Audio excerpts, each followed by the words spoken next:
Welcome back. Well, next now is Honorable Godiya Akwashiki, who is the Deputy Speaker, Nasarawa State House of Assembly. He joins us from our studios to get his own perspective of the group. Good morning. Thank you for joining us today. Well, we've just heard from your colleague telling us his version of what transpired. Tell us, because he named you in some of those while he was making his submissions. What happened from your perspective? Thank you very much, my brother. Let me first and foremost use this opportunity to thank you for inviting me to this program to let the people of Nasarawa State, Nigeria, to know what really happened in the Holo Chamber of Nasarawa State a few days ago. Yes, for asking me what really happened is a very good question, because we are lawmakers. We need to respect the law first before any other person respect the law that we are enacting for peace, order, and good governance to the people of Nasarawa State, pursuant to Section 4, subsection 7 of the 1999 Constitution of the Federal Republic of Nigeria. What really happened that day, it was because of a lot of people describe it, maybe because of sole administrator, but I want to say no to that. You see, we are lawmakers, and as Section 4, sub 7 of the Constitution says, you should enact law for peace, order, and good governance to the people of the state. And Section 7, subsection 1 says, the composition, finance, and structures of the local government administration in each state lies in the state assembly. I am saying this because we had local government elected officials in the local government system in Nasarawa State for 2 years and some days now. Even though the last assembly, that is the fourth assembly, enact a law pursuant to Section 4.7 and says the tenure of the local government system in Nasarawa State should be 1 year. But because of one thing and the other, the former chairman that has been dissolved a few days ago went to court, and in their own release, they request that their own tenure should be extended to 3 years. And in passing the judgment, the judge now say extending your own tenure beyond 2 years is illegal. He now went ahead and said, for the government to think of contemplating of appointing caretaker committee to the local government system in Nasarawa State is illegal. He also now says, giving the affair of the local government to the DPM, who happens to be the most senior director in the local government system, is illegal. Then you can see the kind of mess we are into it.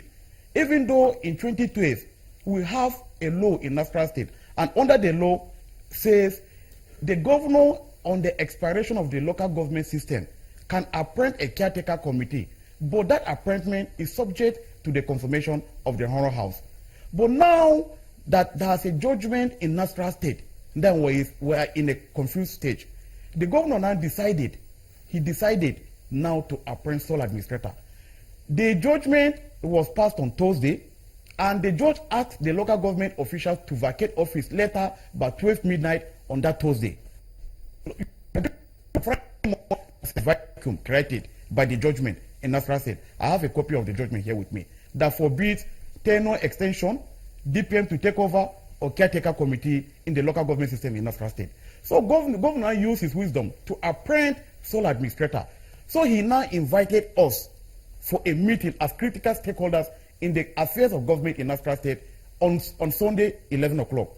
So as a lawmakers, as I just said, we are honorable because we are enacting laws for people to obey. When he invited us for a meeting, we decided that, okay, let's honor his invitation, because he is the head of the executive arm of government. Well, we are the lawmakers. At times, we used to invite him for a meeting, and he will honor our invitation. I see no reason why the governor of the state will invite us for a meeting, and we say no to that, because we have had on air an announcement appointing sole administrator. If we draw a battle line, what will happen? It is the people that elected us that will suffer. We now say, okay, no, let's go closer. Let him tell us the wisdom he used in appointing the sole administrator. So we decided, some of us decided to go for that meeting. But our brothers, our colleagues, 6 of them says no, that we should draw a battle line with the governor and go on air, stopping the appointment of the sole administrator one, stopping the swearing in of the administrator on Monday. Then we say no, it is not honorable. We have to honor him first. Let's hear from him. When we get to Abuja on Sunday by 11 o'clock, the governor sat us all down and said, Mr. Deputy Speaker, my honorable colleagues, I want to believe you are aware of what is happening in Nasarawa State. There was a judgment 2 days ago that said the tenure of the local government should not go beyond 2 years. Handing over to DPM, illegal. Caretaker committee, illegal. So me, who happens to be the governor of Nasarawa State, has the sovereign oversight of this local government administration in Nasarawa State, on my own, assume the responsibility to give good governance to the people of Nasarawa State, used or resorted to doctrine of necessity, delegated an authority of appointing sole administrator by the vacuum created in the local government system in Nasarawa State by the judgment that have just been passed 3 days ago, so that we should not have a vacuum in the local government system in Nasarawa State because of the security challenges and otherwise in the state. That is why I am calling you so that let's dialogue and see what will happen and way forward. And he also went further to remind us that this is not strange to the democratic system in Nigeria. He said this is the doctrine of necessity is an invention of democratic convention formed in the history of the Nigeria Constitution, endorsed by the National Assembly in 2010. Honorable, you're doing a very good job of saying when he was ill and was unable Honorable to Kwashiki, can you hear me?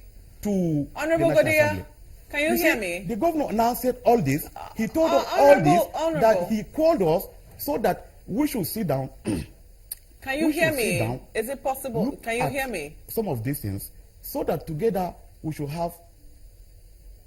Can you hear me now? Yes, I can hear. Oh, beautiful. Thank you. So you have given us a reason why the governor called the meeting. But the other faction says they smelt a fish when the governor decided to call the meeting in Abuja at the Transcorp Hilton. I mean, this matter involves Nasarawa State. Did you smell a rat anywhere? Yeah. Pardon, come again? You did smell a rat when the governor invited you over to Abuja instead of holding the meeting in Nasarawa State? No, nothing. You see, at times, even us, the governor was in Abuja for national issues, and already judgment was passed on Thursday. Friday, we have a vacuum in the local government system. Saturday and Sunday. So he was to return back to Lafia Monday morning. He now called us because he said he's already in Abuja for national issues, and by the time he gets back to Lafia on Monday, he's going to swear in the sole administrator that he resorted to doctrine of necessity. He didn't want to swear in the sole administrator before telling us, because we are critical stakeholders in the government of Nasarawa State. That is why he said, okay, can you please come to Abuja so that let's just see for briefly. Let me tell you why I decided to appoint sole administrator to look in or to fill the vacuum created by the judgment. So I think we have been doing it. At times, we as a house will invite a governor, give him a venue to meet. If Abuja is suitable, we'll go to Abuja. If Lafayette is okay, we'll go to Lafayette. If Kefi is okay, we'll go